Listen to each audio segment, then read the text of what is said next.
Assalamualaikum warahmatullahi wabarakatuh. Bismillah, alhamdulillah, la haula wala quwata illa billah. Asyhadu alla ilaha illallah wahdahu la syarikalah wa asyhadu anna sayyidana Muhammadan abduhu wa rasuluhu la nabiyya ba'dah. Allahumma ya muqallibal qulub sabbit qulubana ala dinik. Allahumma ftah qulubana ka futuhil arifin wan nawwir qulubana bihidayatil yaqin. Alhamdulillah, para ibu, para bapak, mari kita teruskan lagi ya, niat istiqomah kita ya, niat istiqomah. A'udzubillahi minasyaitonirrajim. Bismillahirrahmanirrahim. Awa kullama ahadu kan ahdan kan itu. Nabadahu fariqum minhum. Nah, itu. Awa kullama, ini ada pertanyaan lagi di sini ya. Ya. Mengapa ya, setiap kali, nah itu, setiap kali semangsane nggih. Kalau bahasa Jawa setiap kali itu kan semangsane. Nopo tatkala setiap kali orang-orang Bani Israel itu ahadu, mereka berjanji. Ingat loh ya, berjanji secara konkret, berjanji dengan Gusti Allah, yaitu bersyahadat. Jadi kita bersyahadat itu, padahal kita bersyahadat setiap sholat itu kan pasti ada syahadatnya, nggih. Setiap at-tasyahud itu mesti kita mengucapkan asyhadu alla ilaha illallah wa asyhadu anna muhammadar rasul nakseni. Jadi kan asyhadu itu nakseni ingsun setuhune kan itu. Menyaksi ayah bersaksi sesungguhnya ora ono pangeran kan. Bahkan kalau dalam taklik tertentu sapolah tingkai isun nakseni ora ono pangeran kang wajib den sembah angin kejaba Gusti Allah. Berjanji. Nah, itu makanya titeni lah ketika setiap sholat itu, monggo kita titeni, karena sholat itu kan pertama kita sudah menyatakan Allahu Akbar. Selain Allah itu kecil, yang akbar itu hanya Gusti Allah.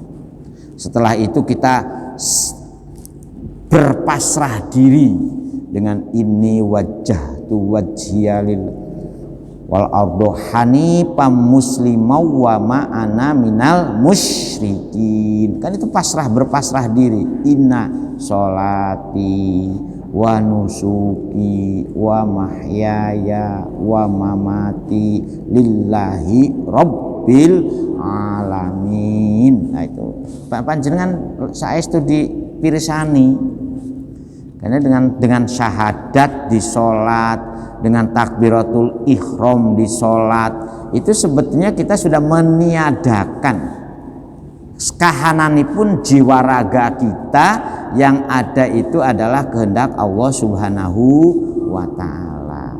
Insya Allah sing sholat pun kados ngoten niku, sebagaimana dalam surat Al-Ankabut ayat 45 kalau tidak salah itu, inna sholata tanha anil fahsyai wal mungkar. Sholat itu berfungsi untuk membentuk kepribadian, bukan untuk ngerasani, untuk bentuk kepribadian kita ya, yang berupaya untuk terhindar dari perbuatan fahsya dan mungkar. Fahsya itu perbuatan-perbuatan maksiat ya, yang memuaskan nafsu, itu fahsya. Mungkar perbuatan-perbuatan dosa yang berhubungan dengan perusakan. Nah itu. Kalau fahsya itunya tuh internal sistem kehidupan kita, masuk ke dalam pribadi, perilaku kita.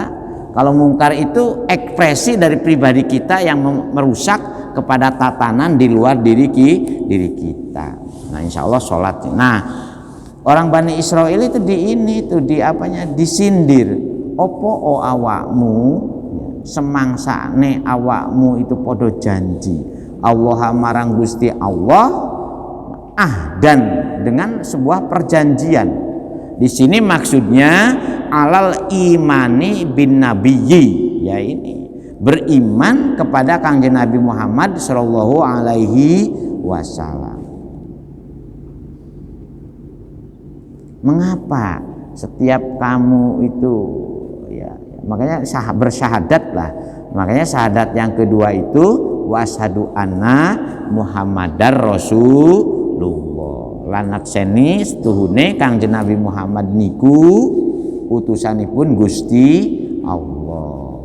Nah, ini ketika kita kata asyhadu itu napa Gusti Allah menggunakan kata asyhadu ya, untuk membuktikan kalau memang kita itu secara penghadiran, nah itu bersaksi itu dengan apa sebagai ekspresi dari penghadiran ya. Karena saksi yang tidak bisa dilihat oleh mata, yang tidak bisa dirasakan kehadirannya ketika kita mirsani sesuatu, itu kan kesaksian palsu.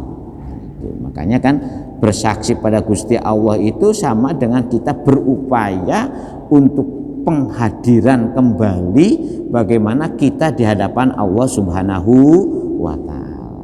Secara fisik Nabi kita sudah sekian abad yang lampau meninggalkan kita, tetapi ketika berbicara mengucapkan wa asyhadu anna Muhammadar Rasulullah, seolah-olah kita ini bertekad kembali untuk penghadiran Rasulullah.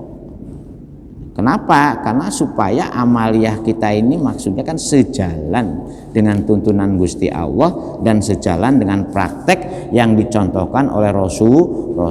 Tapi abot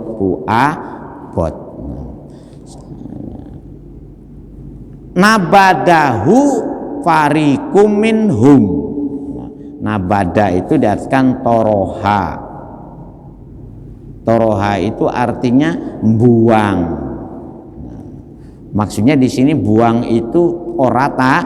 Mengapa sebagian dari mereka minhumnya dari Bani Israel kok ora taat, justru mereka ini mengingkari. Maksudnya nabadahu farikun itu sama dengan sebagian dari Bani Israel itu mengingkari janjinya yang sudah diucapkan di hadapan Kanjeng Nabi Muhammad Rasulullah Shallallahu Alaihi Wasallam. Nah itu nabada itu dijawab daripada wa kullama ahadu. Nah ini Bu, itu memang abot, itu abot. Kalau karena apa? Karena dalam diri kita ini juga ada penguasa di luar kehendak Allah, yaitu apa? Kehendak iblis, kehendak syaiton berkolaborasi dengan jenenge nafsu. Panjenengan kalau pingin mirsani nafsu itu wujudnya nopo sih? Jelek-jeleknya jiwa raga. Makanya jelek-jeleknya jiwa raga kalau tidak dipeksa itu biasanya justru yang mengajak kepada pembangkangan terhadap ajakanipun Gusti Allah.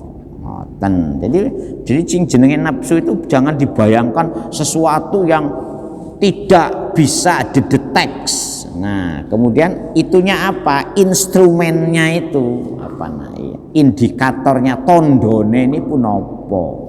Tondone pun kerentek berbuat elek. Kerentek melakukan sesuatu yang dianggap melawan kehendak Allah Subhanahu wa Ta'ala. Makanya disitulah kita sebagai orang Islam tuh enaknya itu apa? Karena kita ini sudah ada batas-batasnya. Oh iki sing ka awakmu lakoni, iki sing awakmu tinggalkan. Enak sing iki awakmu sing rajin ngelakoni, sing iki awakmu sing rajin meninggalkan. Ojo sampai kebuju kan itu. Jaya. Bal aksaruhum la yu'minun. Bahkan bal itu artinya bahkan lil intikal.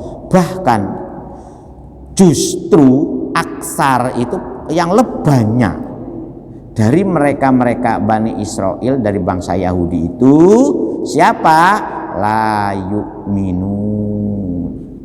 Yang justru yang banyak itu adalah kelompok orang-orang yang tidak beriman. Ya alhamdulillah lah kalau dilihat populasi seluruh umat Islam Kebonsari ini terwakili berapa persennya Bu dengan yang jamaah suku ini? Ada 100%-nya? Ya mudah-mudahan walaupun tidak ke masjid di rumahnya juga sholat. Memang kan panjenengan ini kan mencari posisi abdoliyat. Wah, itu kelompok umat yang dikategorikan abdol, orang-orang yang abdol. Nah, ya berjamaah karena kita sadar menurut tuntunan itu kan berjamaah ini berapa kali lipat Bu? 27 musuh satu kan ngoten. Ke masjid apalagi ke masjid ya. Setiap jangkah kita melangkah ke masjid itu ada hitungannya sendiri. Makanya yang paling bejo itu yang paling jauh. Itu yang paling bejo itu Bu. Saya Bu nggih. Alhamdulillah.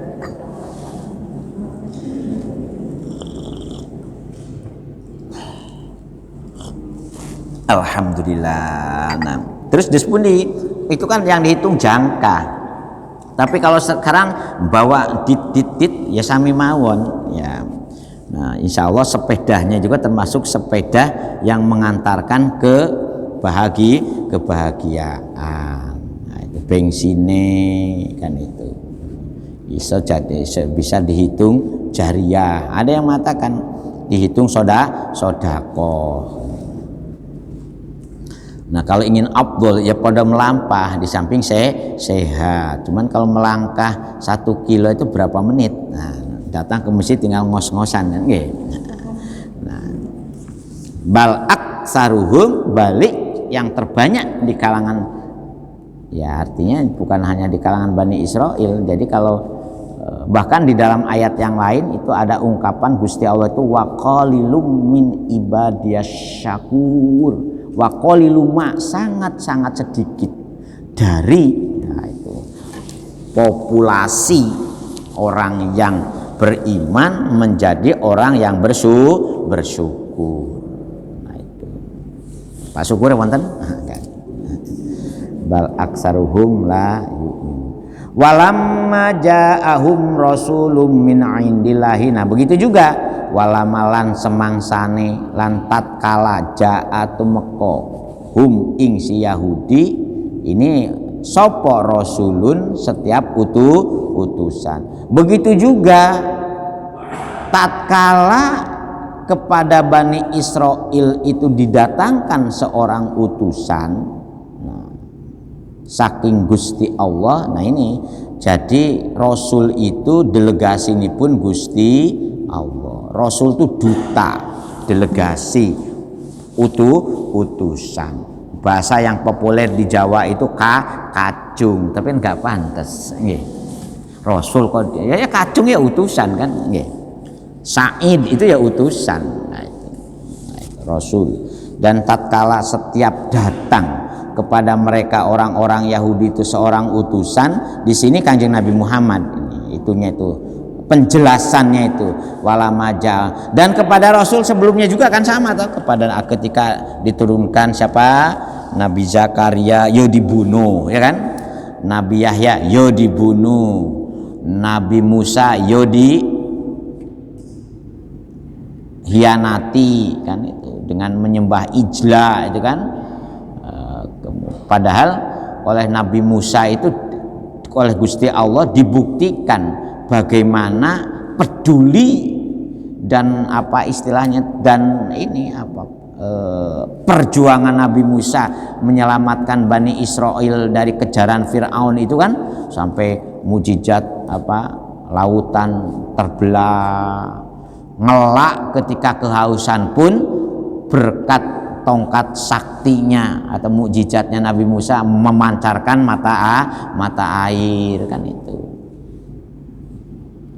Begitu juga ketika apa namanya gegeran untuk mencari pembunuh kan itu oleh Nabi Musa kan, akhirnya bisa di mukjizatnya dengan memukulkan, ada yang membutuhkan lidahnya sapi atau buntutnya sapi, yang mati itu bisa berbicara siapa yang membunuhnya. Pun apa artinya sudah ditunjukkan nyoto kados ngoten, tetapi yaitu wa usribu fi qulubihimnya itu karena di dalam hatinya ini pun karaten nggih, di apa dikandani model nopo mawon ya ora peduli.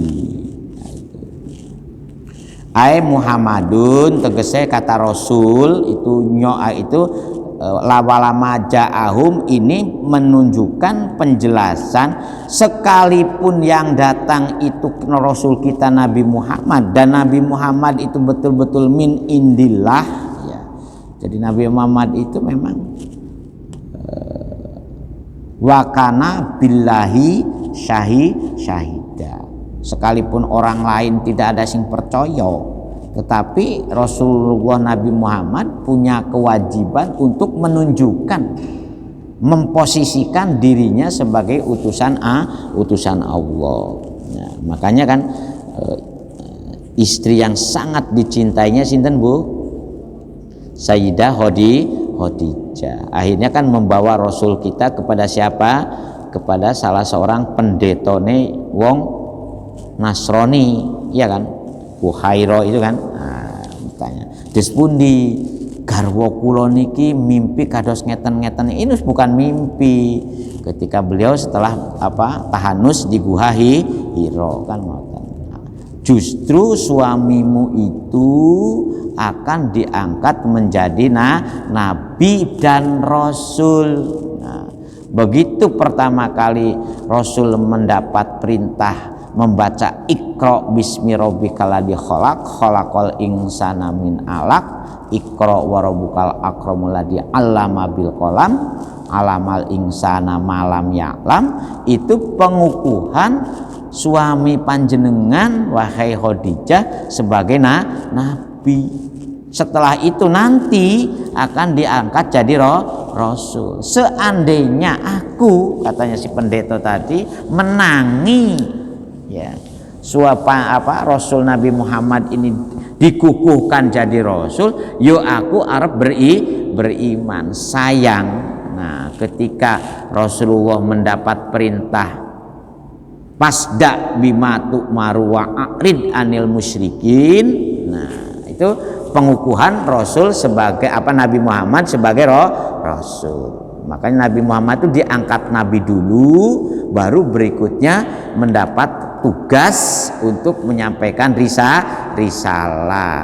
Makanya kan akhirnya dijelaskan oleh para ulama kepada kita apa sih beda dari nabi dan rasul. Kan itu nabi itu mendapatkan wahyu tidak untuk mengajak, tetapi nabi pun memberitahu bahwa dia itu beliau itu nabi. Sedangkan rasul punya tugas mengganti keimanan orang-orang yang musyrik, keimanan orang-orang yang belum kenal dengan Gusti Allah untuk menyembah Gusti Allah. Makanya pertama Rasul itu dapat tugas ani'buduwaha wajtanibut tauhid kan itu. Lo awakmu nyembah, tapi yang kamu sembah itu keliru kan itu. Yang harus disembah itu sinten Gusti Allah kan. Nah, yang pertama dari semenjak Nabi Adam ngantos Kangjeng Nabi Muhammad sallallahu alaihi. Nah, kalau ngoten berarti Gusti Allah itu ono kan ngoten. Makanya kita dibimbing la ilaha illallah kan. Asyhadu alla ilaha illallah wa asyhadu anna Muhammadar Rasulullah. Yang membimbing itu Rasul. Makanya ngapunten ya, kalau kita ingin saestu ya Gusti Allah yang benar itu adalah Gusti Allah yang ditunjukkan oleh para rasul. Nah itulah Pak, kemarin saya nyinggung-nyinggung kenapa di kalangan umat Islam di seluruh dunia, bukan hanya di Indonesia, ada istilah thariqah kan. Itu untuk menunjukkan sebetulnya hakikatul wujud dillah itu kados nopo. Nah, hakikat wujudnya Gusti Allah. Nah dengan thariqah itu salah satu metode. Thariqah itu jalan, metode untuk bisa namanya makrifat, kenal saestu. Nah, itu kan makanya dalam unen-unenya para ulama dulu kan awalu wajibin alal insani makrifatullah bistikoni. Nah dalam ceritanya Sunan Bonang, nah supados kita kenal dengan Sang Hyang yang disembah itu, makanya kita ini kan sembahyang. Sembahyang itu cara Jawa, mengenali zat yang disembah. Makanya ada Sunan Bonang punya tulisan namanya apa, Suluk Wijil. Nah sehingga tindak lanjut pemahaman Islam itu akhirnya dijabarkan secara teoritik, ada istilah syariah, naik lagi thariqah, naik lagi hakikat, terakhir makrifat. Nah itu sebetulnya untuk memudahkan bagaimana tahapan-tahapan kita untuk kenal dengan Gusti Allah. Nah, sing leres-leres Gusti Allah. Makanya kan di ayat sebelumnya, kamu itu ya opo kok ngomongnya masalah pangeran sementara kamu tidak punya ilmu tentang Gusti Allah. Ayat keberapa itu Bu? Sebelumnya itu kan ada. Nah, Rasul yang diangkat oleh Gusti Allah itu musaddiqun lima ma'ahum ya, musaddiqun kang bener akan sinten sing Rasul, bener akan lima maring barang. Nah, lima ini di sini artinya kitab suci yang diajarkan oleh Gusti Allah kepada, yang diturunkan oleh Gusti Allah kepada umat-umat sebelum Nabi Muhammad. Makanya saya ulangi lagi, kalau Al-Quran itu memang sudah merupakan kodifikasi, merupakan kumpulan dari penyempurnaan kitab suci yang diturunkan oleh Gusti Allah sebelumnya. Udah istilahnya sudah notok lah. Makanya tidak ada lagi kitab suci yang yang akan turun selain Al-Qur'an. Monggo kita ilmu saestu nggih. Nah itu limusaddiqul lima ma'hum, tetapi sama nabaza parikum minal ladina utul kitaba kitaballahi wara'aduhu rihim ka'annahum la ya'lamun. Tetapi sebagian dari mereka itu sama mengingkari ya. Dari siapa yang mengingkari ini? Yang mana bada parikun ini? Minal ladina utul kitaba, tegese saking wong. Nah ini gak apa-apa mengatakan wong, sebab wong ini indikatornya ta'aluknya aladi di sini kata ganti untuk orang-orang yang kafir. Tegese wong-wong utu kang wis den paringi sapa si Aladina, den paringi nopo alkitabah, tegese diparingi kitab suci sebelum Al-Qur'an. Maka ditafsiri maksudnya Aladina utul kitabah, kata kitab pertama di sini artinya ataurata. kitab yang diturunkan kepada mereka dengan nama Taurat itu sama kitab Allahi, yaitu kitab saking Gusti Allah. Nah, posisi kitab Gusti Allah yang sudah diterima oleh mereka termasuk Al-Quran yang diajarkan oleh Kangjeng Nabi kita Rasul Muhammad Shallallahu Alaihi Wasallam, waro'a duhurihim, ke mereka letakkan di belakang gegernya, maksudnya itu ya, artinya dicampakkan begitu saja, tidak dipedomani, yaitu tegese lam ya'malu bima fiha, tegese ora podo ngamal sapa si Yahudi bima kalawan barang, atau di sini bisa diakan penjelasan pihak ono ing dalam kitab Taurat, justru dicampakkan. Karena apa?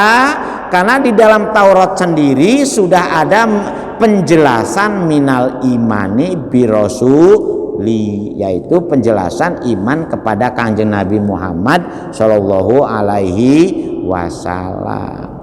Ka'annahum, seolah-olah koyo-koyo, seolah-olah mereka itu adalah orang-orang yang tidak ngerti, layak malun, orang-orang yang tidak mau mengamalkan apa-apa yang diperintahkan, baik yang ada di dalam Taurat apalagi yang ada di dalam Al-Quran. Sekalipun, ini saya ulangi lagi kalau memang benar, karena beliaunya sudah wafat, menurut cerita Pak Habibie ya, orang Yahudi yang teman kuliahnya di Jerman itu selalu membaca Al-Quran di setiap sepertiga malam, sehingga memang ngapunten Bu nggih, orang yang hafal Quran selain orang Islam itu banyak, dan saya sudah ketemu dengan beberapa profesor yang ngajar di McGill dan ngajar di Leiden, itu pernah ngajar juga di UIN, di IAIN, dulu masih IAIN ketika masih sekolah di S2 dan di S3. Mereka itu seperti Karl Stembring, lama di Indonesia dan bisa berbahasa Jawa, bisa bahasa Indonesia. Karl Stembring itu sampai punya tafsir surat-surat pendek, dan saya punya bukunya itu ya. Kemudian Isa Bulata itu dari McGill itu sama. Jadi bahkan ada seorang perempuan yang sangat hebat, ahli tasawuf ya, Annemarie Schimmel itu, Ihya itu beliau bisa menghatamkan sampai 30 kali, dia hafal Quran dan hafal dengan. Nah, pernah satu pesawat dengan Pak Quraish Shihab, dan ceritanya Pak Quraish Shihab cerita tentang pernah satu pesawat dengan Annemarie Schimmel itu jadi buku. Jadi bagaimana orang-orang Yahudi sama dengan Van der Plas, pernah dengar cerita kan? Sama dengan Senuk Hugronje ya. Bahkan untuk menipu orang Aceh supaya terkecoh ya, Senuk Hugronje itu sampai belajar di Mekah dan sampai hafal Quran. Jadi jangan gumun dengan orang hafal Quran kalau mereka masih ka'annahum la ya'malun. Termasuk ini ngapunten, dari kelompok umat Islam pun yang bermazhab mengikuti jejaknya Abdurrahman bin Muljam. Nah, makanya jenengan kalau buka-buka YouTube yang terkait dengan peringatan hati-hati, banyak sekarang itu orang berlomba-lomba untuk tahfidz, tetapi akhlak Qur'annya dicampakkan. Ini gambarannya akhlak Qur'annya waro'a duhurihim. Ngatos-ngatos, Al-Quran hanya sebagai sarana untuk mencari posisi atau mencari ya.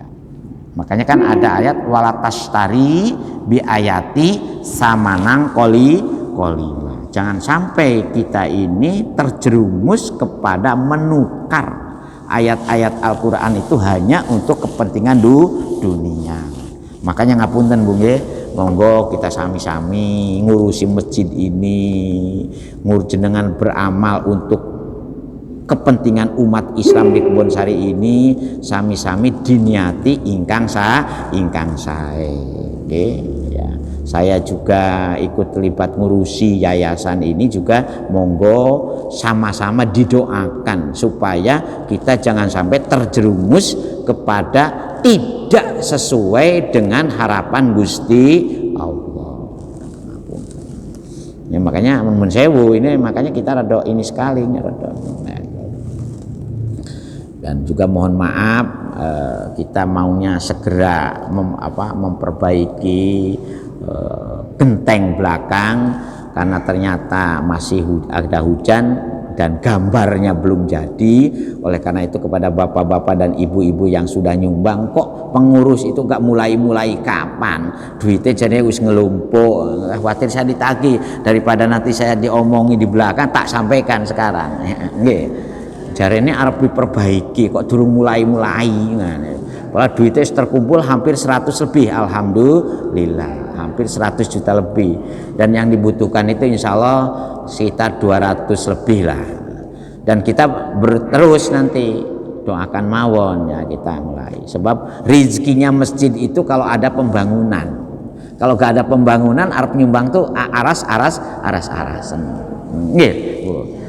Iya tuh Pak Haji Warno, iya katanya ibu-ibu ya, maka monggo ya kalau bisa. Nah itu kita segera, ini sudah gambarnya sudah dirancang dan kita pilihkan gentengnya nanti yang terbaik, yaitu Karangpilang itu katanya ada 2 jenis, ada gujer sama katanya yang terbaik itu gujer ya.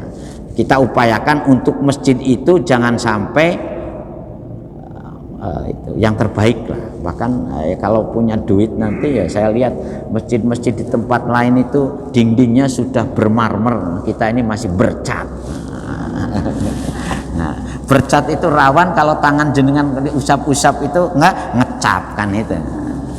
Nah bukan berarti kita bermewah-mewah, tapi memang berupaya, karena ada hadis kalau masjidmu luwih elek tinimbang umahmu, keimananmu itu masih dipertanyakan, kan ngoten mawon.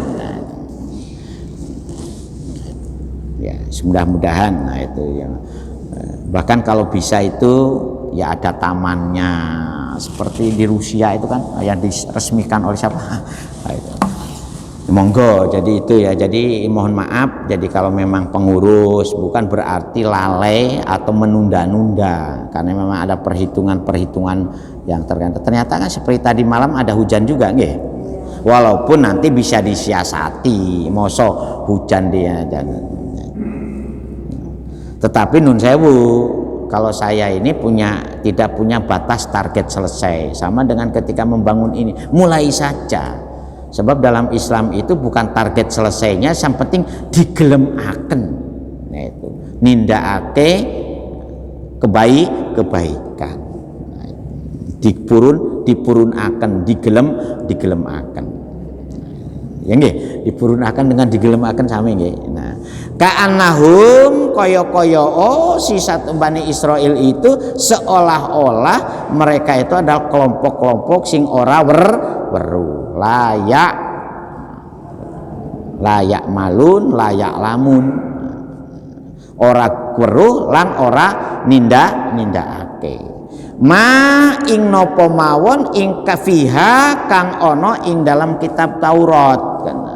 Contohnya yaitu min anahu nabiyun hakun, min anahu satuhune utawi rasul, anahu utawi rasul iku nabiyun nabi hakun kang bener, wa anaha utawa satuhune kitab Taurat. Haknya ini kepada kitab Taurat, ini penjelasan tafsir Bu. Nah itu kitabullahi tegese kitab Gusti. Jadi Taurat sing original, nah, sing asli itu memang tetap kitab suci yang diturunkan dari Gusti Allah. Injil yang asli, nun sewu, ini kita tidak boleh ya ngarani, tapi memang berdasarkan kenyataan memang ada yang asli, ada yang palsu.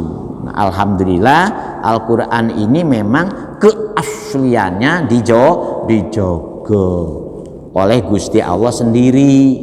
Ya, makanya jangan pun khawatir ya, Gusti Al-Qur'an akan dengan cara apa Gusti Allah merawat menjaganya itu? Karena apa? Ada ayat inna nahnu nazzalna dzikra wa inna lahu lahafidun. Gusti Allah piyambak sing ngrawat Al-Qur'an. Makanya saya sering menyampaikan kita ini satu, jangan sampai khawatir Islam tidak ada yang menjaga.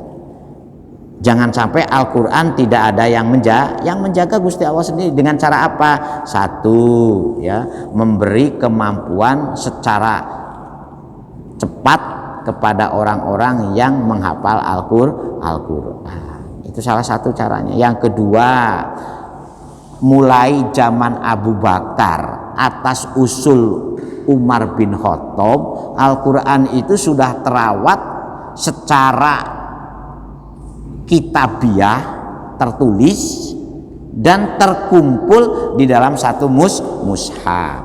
Nah, kita ini sekarang menikmati warisan dari perjuangan para ulama yang mempermudah kita di dalam cara dan memahaminya.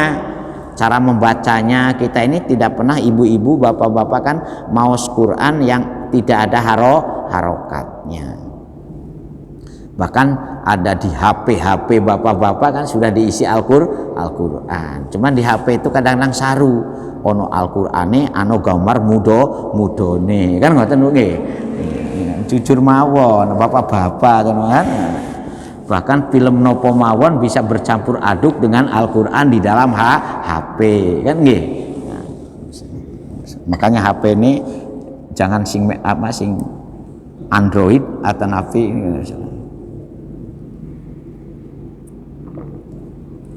Alhamdulillah. Bahkan ketika membuka Muslim Pro kadang-kadang muncul iklan. Nggih. Iklan softtek lagi kadang-kadang. Aduh. Nah, itulah menambahkannya tetap kewaspadaan. Memang memudahkan kita. Ngoten serius nggih. Nah, untuk sementara barangkali ada yang perlu kita diskusikan, monggo. Nah, monggo.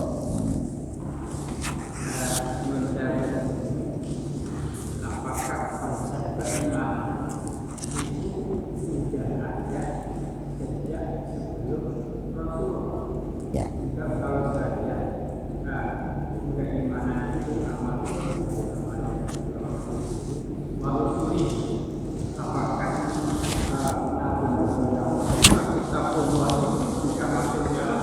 Ya. Jadi keimanan itu Pak sudah ada semenjak alastu birobikum qalu bala syahidna. Ya. Jadi harus kita pahami bahwa sebetulnya jeladren manusia itu kan terdiri daripada dua jenis, ya kan? Jeladren yang bersifat meta indra, bahasa yang lebih konkretnya ruh. Dalam diri kita itu ada ruh dan jasad. Ruh itu original itu sudah beriman pada Gusti Allah. Ketika ruh itu masih ada di alam dar, kalau menurut tafsir Ibnu Katsir itu.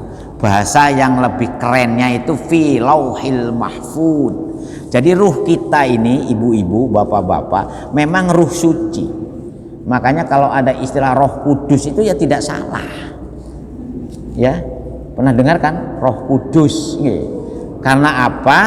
Karena ruh yang di dalam diri kita ini sengaja ditiupkan oleh Gusti Allah ke dalam embrio ketika bayi di dalam rahim ibu-ibu itu seusia 120 hari.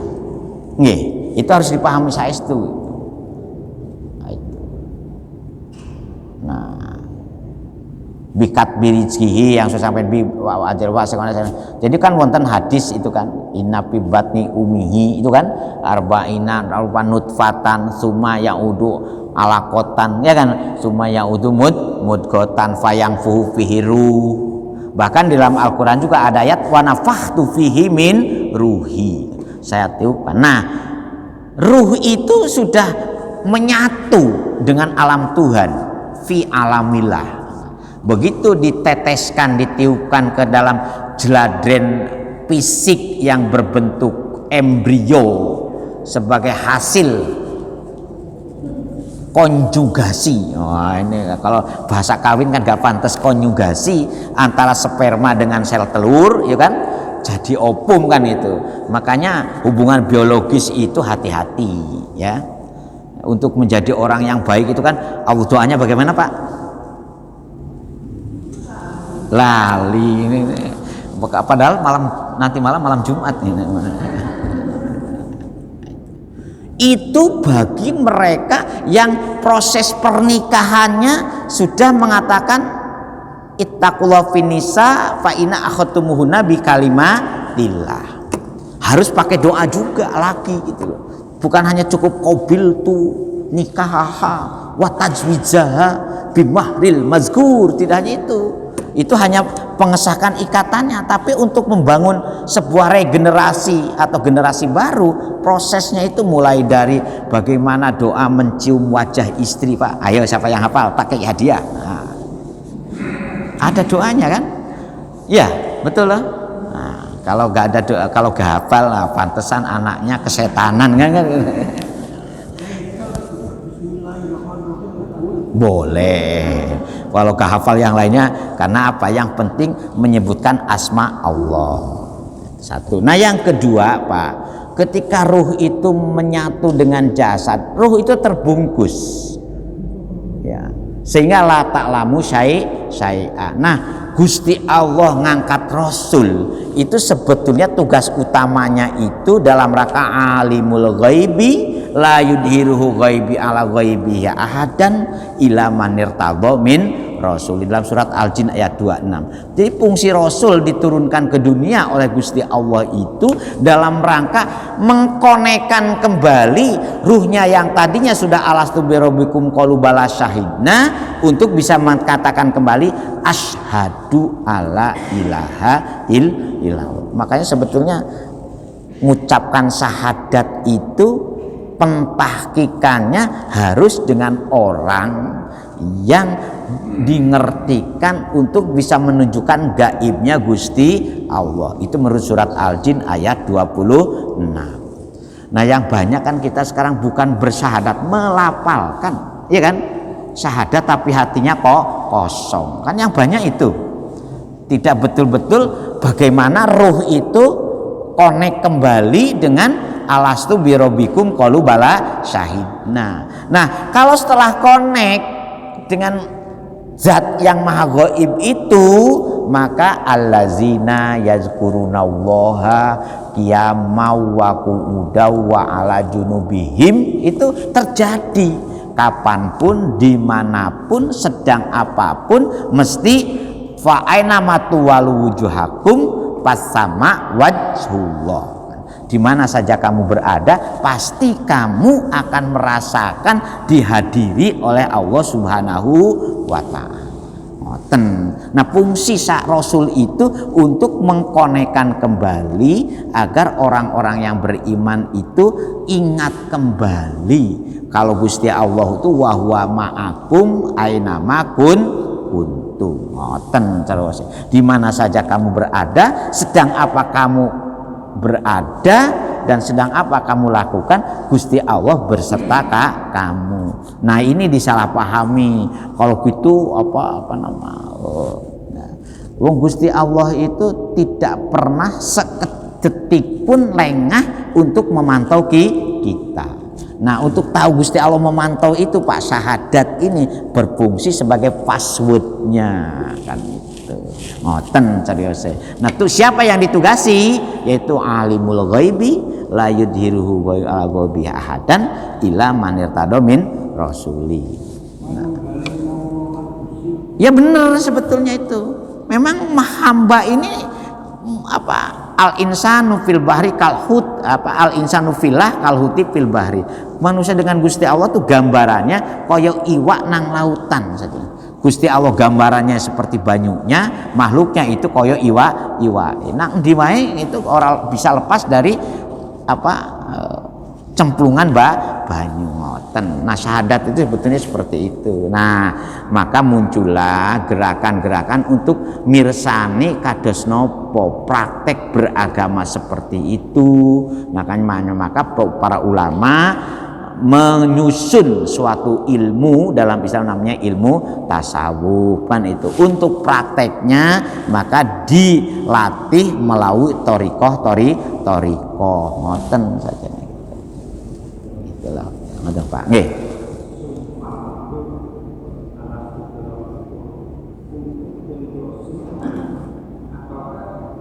Khusus manusia, karena selain manusia itu sebetulnya mereka sudah iya, kalau selain manusia itu mereka sudah bertasbih.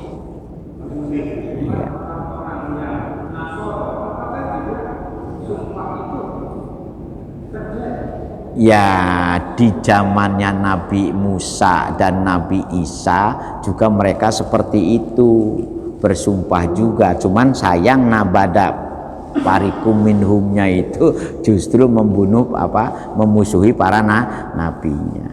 Ya sama aja dengan sekarang, banyak kan orang yang bersyahadat tapi kan tidak mempraktekkan tuntunan Rasulullah, ya sama saja Pak. Jangan dilihat seperti ya nggih. Sekarang kan banyak juga yang bersyahadat ya, tapi yang sholat berapa persen coba dari yang bersyahadat ya? Dari yang sholat pun berapa persen yang betul-betul melaksanakan imtithalul awamiri wajtinabun nawahihi. Wong habis sholat kadang-kadang masih nyolong barang kok. Iya.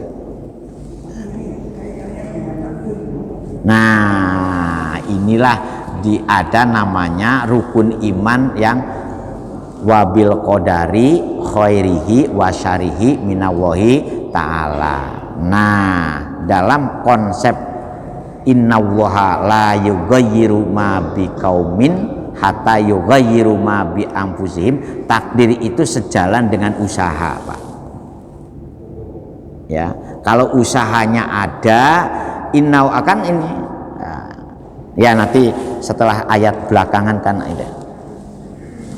ada kata taksak yakum lasyata kan itu, nanti kita akan bahas itu Pak. Pas ayat-ayat dalam Al-Quran kurang lebih ada sekitar 30 ayat yang menjelaskan apa yang jenengan tanyakan itu. Jadi takdir itu sejalan dengan tekad dan usaha seseorang. Makanya ada ayat inna wala yughayyiru ma biqaumin hatta yughayyiru ma bi anfusihim. Ngoten serius nggih. Nah, ini perlu diilmuni saestu monggo supaya kita ini semakin tua itu semakin ingat kepada semakin dekat dengan kuburan. Kalau semakin dekat dengan kuburan berarti ikmalu lidunya kaka'annaka tamutu ghoda wa taisu abada wa malu li akhiratika ka'annaka tamutu ghoda. Kan ngoten akhirnya konsep hidupnya jadi orang yang selalu bermanfaat. Makanya Rasulullah boleh kita berdoa untuk mempercepat kematian itu kalau memang ya Allah seandainya hidup saya ini tidak ada lagi alasan untuk memberi manfaat kepada orang lain, maka percepatlah usia saya ini. Tetapi kalau memang saya ini masih diberi kesempatan untuk memberi manfaat kepada orang lain, semoga panjenengan bisa memanjangkan umur saya. Itu doanya boleh kalau seperti itu Pak. Sebab semakin lama kalau semakin banyak dosa kan eman-eman hidup ini tambah sengsara di akhiratnya. Makanya ada doa seperti itu yang diajarkan oleh Rasul kepada salah seorang sahabat yang banyak berkeluh kesah. No, awakmu kok jaluk keluh kesah terus ana apa? Kula niki Rasul kaya-kaya putus harapan masa depan. Wah, kan kata bojo gak duwe, ya bondo gak duwe kan itu.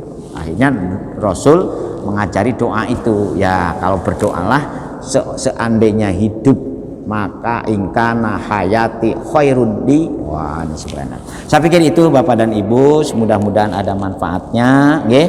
Mudah-mudahan kita selalu diberi istiqomah. Al-Fatihah.